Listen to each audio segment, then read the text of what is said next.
I remember that night I launched Facebook from that little dorm in Kirkland House.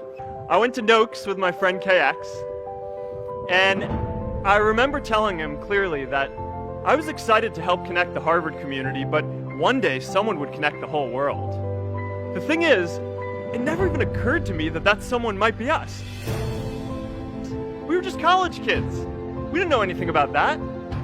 There were all these great big technology companies with all these resources, and I just assumed one of them would do it. But this idea was so clear to us that all people want to connect. Today, I want to talk about purpose. One of my favorite stories is when JFK went to go visit the NASA Space Center, and he saw a janitor holding a broom, and he asked him what he was doing, and the janitor replied, "Mr. President, I'm helping put a man on the moon." Purpose is that feeling that you are a part of something bigger than yourself, that you are needed, and that you have something better ahead to work for. Purpose is what creates true happiness. My hope was never to build a company. I wanted to have an impact. And as all these people started joining us, I just assumed that that's what they wanted to do too. A couple of years in, some big companies wanted to buy us. I didn't want to sell. I wanted to see if we could connect more people. And we were building the first version of Newsfeed at the time, and I thought, if we could just launch this, it could change how we all learn about the world.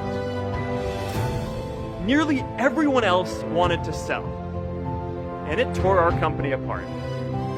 After one particularly tense argument, one of my close advisors told me if I didn't agree to sell the company right now, I would regret that decision for the rest of my life.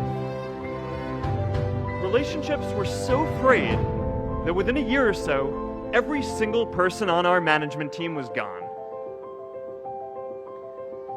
That was my hardest time leading Facebook. I believed in what we were doing, but I felt alone. I wondered if I was just wrong, an imposter, a 22-year-old kid who had no idea how things actually worked.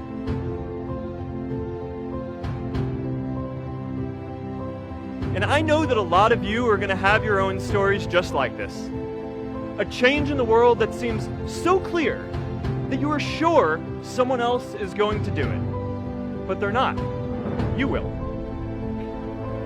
But be prepared to be misunderstood. Anyone working on a big vision is going to get called crazy, even if you end up right. Anyone taking initiative will always get criticized for moving too fast, because there's always someone who wants to slow you down. Anyone taking on a complex problem is going to get blamed for not fully understanding it, even though it's impossible to know everything up front. Let me tell you a secret. No one does when they begin. Ideas don't come out fully formed. They only become clear as you work on them. You just have to get started. If I had to know everything about connecting people before I got started, I never would have built Facebook. In our society, we often don't take on big things because we're so afraid of making mistakes. Facebook wasn't the first thing I built.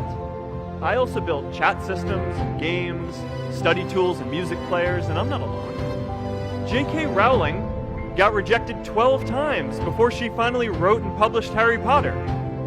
Even Beyoncé had to make hundreds of songs to get Halo. The greatest successes come from having the freedom to fail.